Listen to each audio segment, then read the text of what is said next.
Алексей Христофорович Хорош, Қазақтелеком акционерлік қоғамының инфокоммуникациялық технологиялар академиясының басқару істерінің директоры. 1964 жылдың 18 қазанында Алматы қаласында өмірге келген. 1986 жылы Ғұмарбек Дәукеев атындағы Алматы энергетика және байланыс университетінің радиоинженер мамандығы бойынша үздік бітірген. Квалификацияны көтеру, электрондық оқу бойынша және дамыту үдерісін ұйымдастырған. Құрметті байланысшы төс белгісімен марапатталған.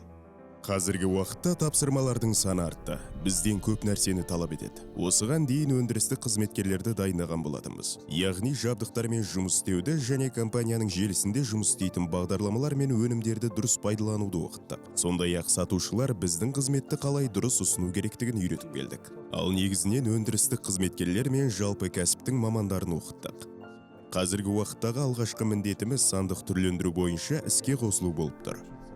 Екіншіден, компанияның корпоративті мәдениетінің атынан жүзеге асыру қажет.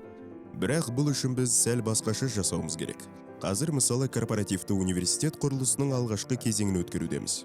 Бұл маған бос уақыт қалдырмайды. Тіпті басқа да міндеттеріммен айналысуымды шектейді. Бізде аз уақытқа есептелген сабақтар өтеді және оқуға білікті жігіттер келеді. Жігіттер дегенім бұл 18-ден 70 жас аралығына дейінгі мамандар. Міне осылар әдеттегідей өз ісін жақсы меңгерген мамандар.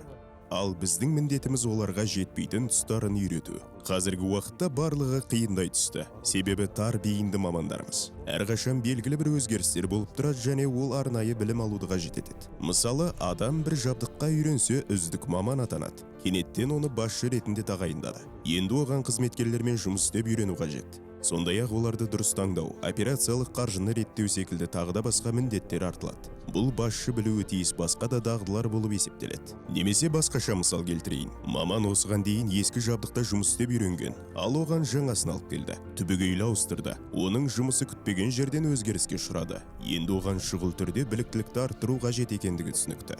Әлбетте ол жылдан меңгере алады, себебі өз ісін жақсы біледі. Тағы бір мысал, бағдарламалық өнімнің жаңартылуы өтіп кетті. Ал ол жерде Қазақтелеком желісі бойынша ақпарат беретін өнімдер мен оны дұрыс пайдалану секілді міндеттер жетіп артылады.